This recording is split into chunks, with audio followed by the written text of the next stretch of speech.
Welcome to Anjana Thanki's kitchen. આજે આપણે બનાવીશું મલ્ટીગ્રેન પરોઠા. બહુ ટેસ્ટી અને ટેંગી બને છે. એના માટે મેં લઈ લીધું છે ઘઉંનો જાડો લોટ, ઝીણો લોટ, બેસન, બાજરાનો લોટ, ધાણા ભાજી છે, થોડીક હળદર, ધાણા જીરું, થોડુંક લાલ મરચું પાવડર, આખું જીરું છે, અજમા છે, મીઠું છે, માંડવીના બીનો ભૂકો છે, એ પણ આમાં નાખશો. આના લીધે બહુ જ ક્રન્ચી ટેસ્ટ આવશે. 1 ચમચી ટમેટાની પેસ્ટ લીધી છે.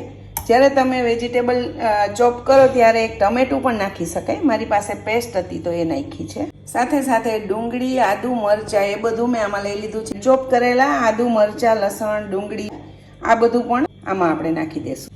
હવે આમાં પાણી નાખીને એકદમ કઠણ લોટ બાંધી લેશું. આમાં તેલ નથી નાખવાનું કેમ કે આ પરોઠા આપણે ક્રિસ્પી બનાવવાના છે. આટો બનીને રેડી છે. 5 મિનિટ આને આપણે રેસ્ટ આપશું. હવે એક આવી રીતે મોટું લોયું લઈ લેવાનું છે. એને ઘઉંના લોટમાં રગદોળી અને સરસ જાડું પરોઠું બનાવી લેવાનું છે. મીડિયમ પરોઠાથી થોડીક વધારે થિકનેસ વાળું પરોઠું વણીને રેડી છે.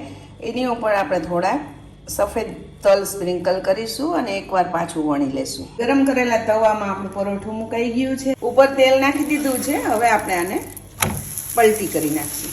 એક સાઈડ પલટી કરી લીધું છે. આપણે પાછું એને પલટી કરશું અને આવી રીતે પ્રેસ કરીને સરસ ક્રિસ્પી પરોઠા થાય ત્યાં સુધી શેકી લેશું. જો આવી રીતે આપણા પરોઠા રેડી થઈ રહ્યા છે અને જે થઈ ગયા એને આપણે દહીંના રાયતા સાથે મસ્ત ફુદીનો અને ધાણા ભાજી, લસણ, મરચું, મીઠું નાખી અને રેડી કરેલા રાયતા સાથે સર્વ કરશું.